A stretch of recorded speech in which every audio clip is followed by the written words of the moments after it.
آپ اپنے آفس میں موجود ہیں یا آپ طالب علم ہیں تو اپنے کالج میں موجود ہیں، اسکول میں اچانک سے کال آتی ہے کہ بھئی ایمرجنسی آپ گھر پہنچیں۔ آپ اپنی بائک کو سپیڈ لگاتے ہیں، گاڑی بھگاتے ہیں، اڑاتے ہیں اور گھر پہنچتے ہیں۔ گھر پہنچتے ہیں تو ایک شور شرابہ مچا ہوا ہے۔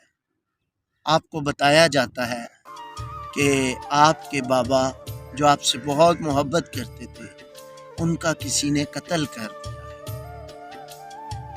آپ سب سے پہلے کیا کریں گے؟ سوچئے گا، آپ سب سے پہلے کہیں گے کس نے؟ چیخ کے پوچھیں گے، ہر پیارے سے لپٹ کے پوچھیں گے، شاید آپ کی آنکھ میں آنسو بھی نہ آئیں۔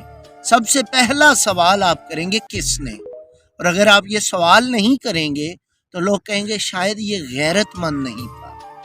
ایسا ہی ہے۔ جب ایسا ہے پھر آپ کو کوئی بتائے گا کہ آپ کے بابا سڑک سے گزر رہے تھے کہ اچانک سے ڈور آئی، اڑتا ہوا پتنگ جس کی ڈور نے ان کا گلا کاٹ دیا۔ آپ کے پاس اس کا کیا جواب ہے؟ آپ اپنے والد کے لہو کو کس کے ہاتھوں پہ تلاش کریں گے؟ یہ خون کس کے سر، کس کو الزام دیں گے؟ ریاست کو؟ ریاست تو آپ کو منع کر رہی ہے۔ علماء کو جو کہ مسجد کے منبر پر چیخ چیخ کر منع کر رہے ہیں، اساتذہ کو جو بسنت کے خلاف بات کرتے ہیں اور آپ برا مناتے ہیں۔ میں اس لیے بسنت کے خلاف ہوں۔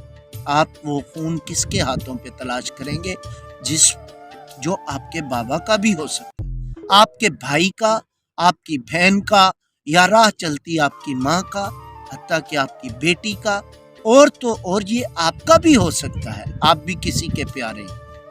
تو میں آپ سے اس لیے درخواست کرتا ہوں، ایسا کوئی بھی کھیل اسلام میں منع ہے جس میں کسی کو اذیت پہنچے، اور یہاں پہ تو اذیت کا یہ حال ہے کہ انسان جان سے ہاتھ دھو بیٹھتا ہے۔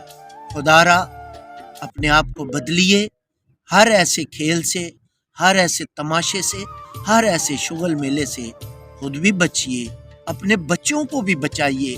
بچوں کی ضد کا مطلب یہ نہیں کہ آپ ان کے ہاتھوں میں جلتا ہوا کوئلہ رکھ دیں۔